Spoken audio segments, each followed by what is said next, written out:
¿Qué tal, compañeros, amigos? Estamos aquí otra vez en el curso de ventilación mecánica para dummies y hoy vamos a abordar un tema, yo creo que es muy importante. Me lo habéis pedido varios, que a ver si podíamos hablar un poquito de ventilación no invasiva. Yo creo que es un tema clave en este momento, por lo que me está llegando de Madrid y de otros sitios. El problema que tienen ahora es que hay pacientes en los cuales no se pueden intubar, por tema de que faltan respiradores, por temas de algún tipo de indicación, de contraindicación, de lo que sea, y están surgiendo ideas por todos los sitios de cómo hacer sistemas de CPAP caseros. Esto es muy interesante.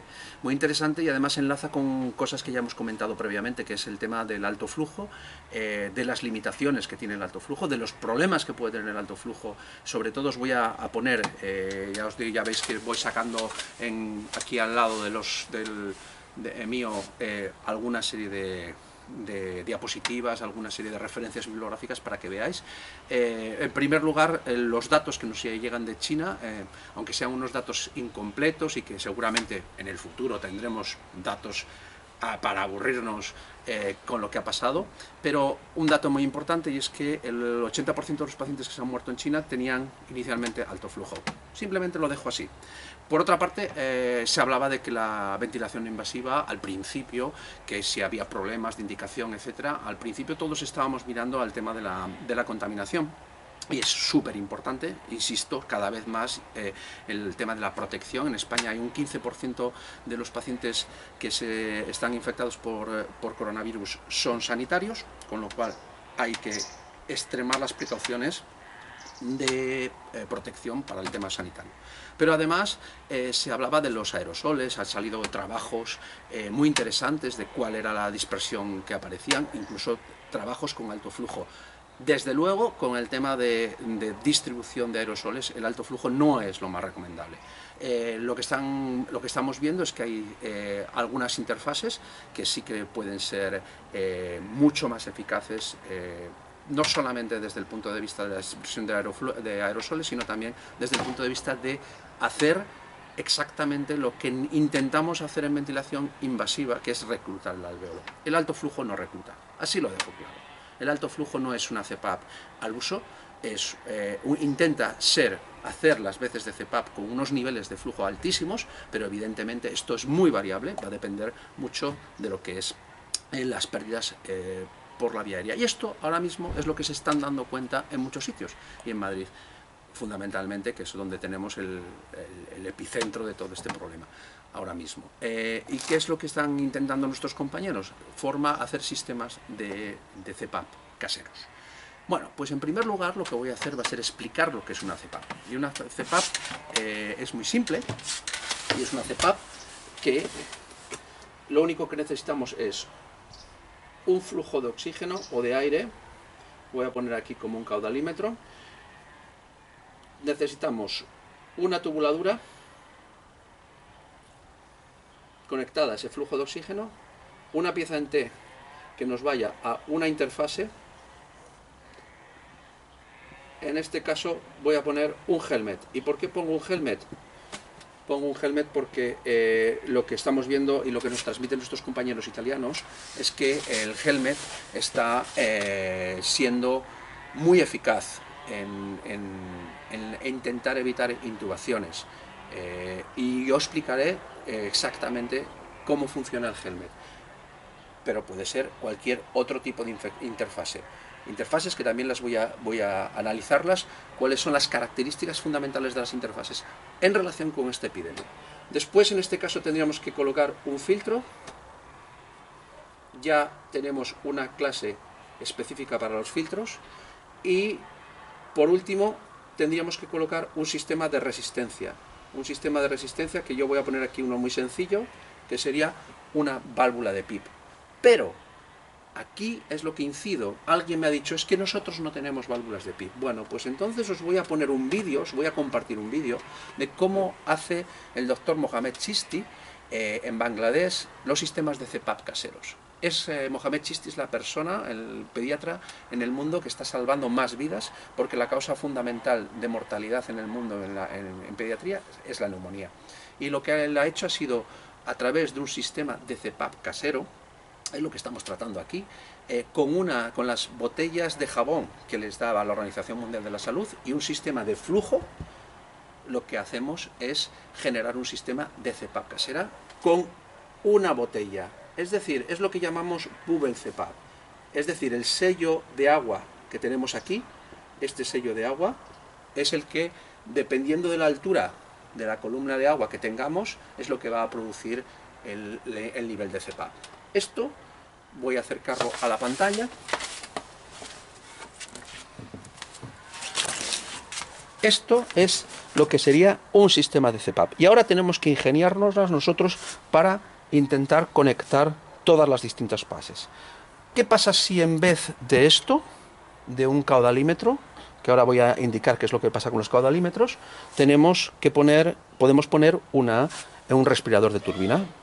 Voy a poner también un vídeo de Nacho Garrote en el que comenta cómo se puede hacer ventilación de pacientes con CPAP con un respirador de turbina, incluso conectado a dos pacientes. Muy bien, vale. Problemas, en principio, con los caudalímetros.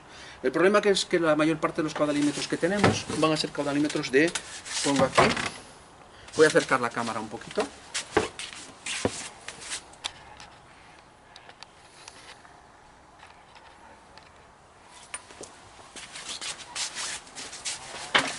Van a ser caudalímetros de 15 litros por minuto.